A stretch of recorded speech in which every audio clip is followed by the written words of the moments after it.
All right, in this quick lesson, I'm going to show you some practical ways to think about the open E tuning. And this can open up a lot of different ideas from slide to fingerstyle to rhythm playing. And let's talk about the tuning first. So from low to high, my low string closest to my chin is E. My A string tunes up to a B. My D string up to an E. My G up to a G sharp. My B string stays the same, and my high E string stays the same. So what it is one big E chord played open. So if I thought about, okay, well, what's happening if I was holding my index finger behind the nut, right? That would essentially be the chord shape, so to speak. So meaning that if I scooted my index finger to the first fret, there'd be an F chord, right? Just by using the bar. Second fret, F sharp, third, G, 4, G sharp, 5, A, 6, A sharp, 7, B. Right, so I can get all my major chords just by barring across all the strings. So let's say we were in the key of E and I wanted my 1 chord open. My 4 chord would be at the 5th fret. That's my A chord. And my 7th chord would be at the my 5th chord rather would be at the 7th fret, my B chord. Okay, so those are easy ways. E, 2, 3, 4, A, 2, 3, 4, B, 2, 3, 4, B, 2, 3, 4. Easy ways to get those chords.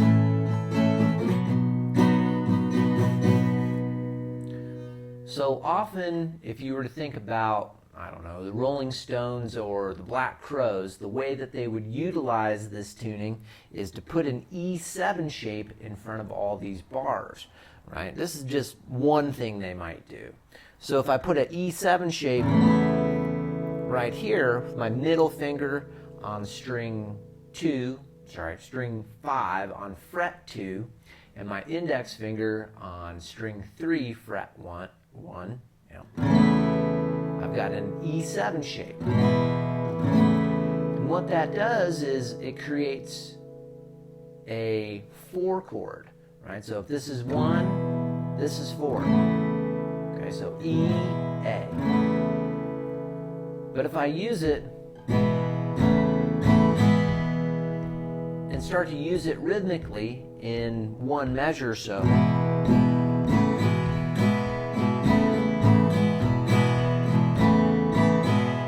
now I can use that same idea over my 4 chord. 5 chord 2. So all I'm doing is I'm treating this as though it's the open position by barring and then putting the E7 shape in front of the bar with my middle and ring finger. Right? So here I am at the 7th fret. My middle finger is on fret 8, string 3. My ring finger is on fret 9, string 5. All right, so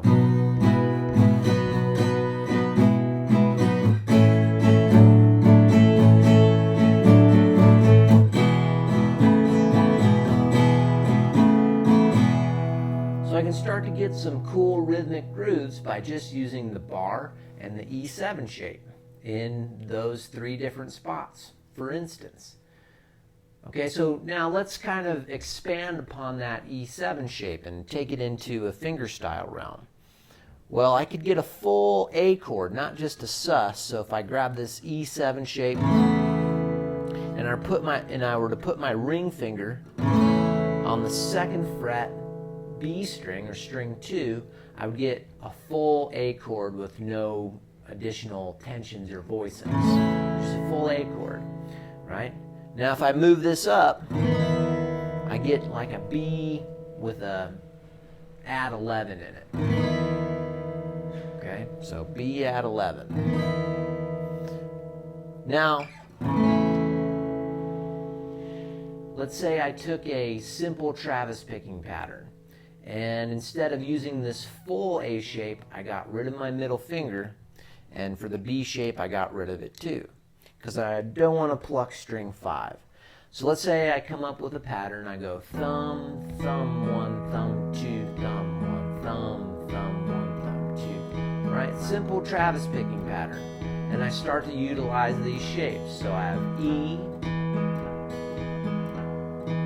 here's A,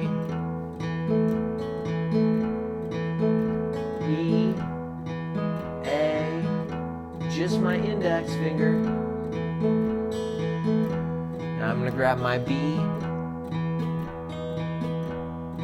A, open, A, just your index finger, open. Alright, so hardly any chord shapes at all, and I can get a pretty nice Travis picking progression by using the simplest of chord shapes and depending on the logic of this tuning. So that's Colorado Girl by Townes Van Zandt, but this is Steve Earle's version, and that's pretty much exactly what he's doing. Okay, now let's think about how this tuning would be utilized for slide. Now if we think about a slide, right, it's just a bar. So it's hard to get a bunch of different shapes since you only have one apparatus or essentially one finger to get a bunch of different shapes, chord shapes, right? So you can't really do that with a bar. So this tuning works because you can get a lot of major chords by just barring. So if I think, okay, here's open, an E chord, well, up at the 12th fret is also an E chord, just the octave up, right? So if I was just to play strings 1, 2, and 3, I'd get a nice E chord right there. Now if I was to go down to the 5th fret, I'd get my 4 chord. 7th fret, that would be my 5 chord or my B chord. Alright, so E, A, and B. Okay, so that might not sound the coolest, but I could get some easy phrases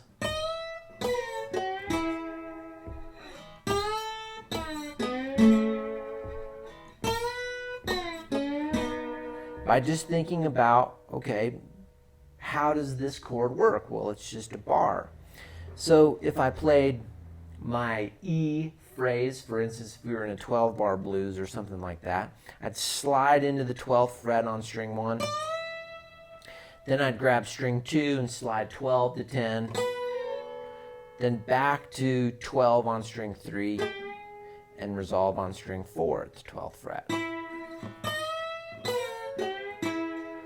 Right? And I could do the same thing at the 5th fret, the same shape essentially. Right? And get that same phrase but over an A chord. Same thing with the B, the 7th fret. Right? So using those same relationships, and then I can get the same lick over 3 different chords. Okay, so those are a bunch of different ways you can start to think about the open E tuning and making it work for you. And they're simple ideas and they're fun. So hope you enjoy that lesson. And by the way, don't forget to check out a bunch of my open E and open D, which is the same relationship tuning, on my website. You can find it in the fingerstyle section. There's a bunch of stuff on open E in the slide section too. So I'll come up with a list and I'll put them at the end or stick them in a newsletter. All right, thanks for tuning in and hope to see you in the next video lesson. Thanks.